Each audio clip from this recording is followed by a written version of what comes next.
কয়েকদিনের ভারী বর্ষণে তলিয়ে গেছে পুরো নোয়াখালী। টানা ভারী বর্ষণে জলাবদ্ধতা দেখা দিয়েছে জেলার বেগমগঞ্জের ৫ নং ছয়ানী ইউনিয়ন পরিষদের ১ নং ওয়ার্ডের রামেশ্বরপুর, আবদুল্লাপুর, কামালপুর, ছোট শিবনারায়ণপুর, বালুচড়া গ্রামে। পানিবন্দী হয়ে পড়েছেন এসব গ্রামের হাজারো মানুষ।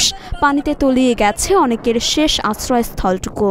নোয়াখালীতে গেল ২৪ ঘন্টায় ১৭৪ মিলিমিটার বৃষ্টি হয়েছে। এ ভারী বৃষ্টিপাত আরও দুদিন অব্যাহত থাকবে, তাই সহসাই কমবে না এই দুর্ভোগ। শহরের অধিকাংশ সড়কই এখন পানির নিচে, বাসাবাড়িতেও ঢুকে পড়েছে পানি। বাড়ির উঠানে জাল দিয়ে মাছ ধরছেন অনেক পানিবন্দী বাসিন্দা। প্রায় প্রতিটি সড়কের পাশের পানি নিষ্কাশনের নালা, ড্রেন উপচে পানি প্রবাহিত হচ্ছে সড়কের উপর দিয়ে। পানিতে শহর তলিয়ে যাওয়ার কারণ হিসেবে কর্তৃপক্ষ জানায়, বিভিন্ন জায়গায় অবৈধভাবে বাঁধ দিয়ে মাছের ঘের করেছেন প্রভাবশালীরা। খাল দখল করে অবৈধ স্থাপনা নির্মাণ করা হয়েছে, যার কারণে সহজে পানি নামছে না।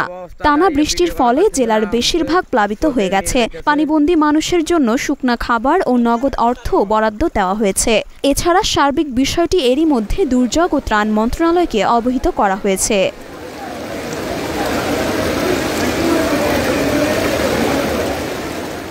মরিয়ম মিম, ঢাকা পোস্ট।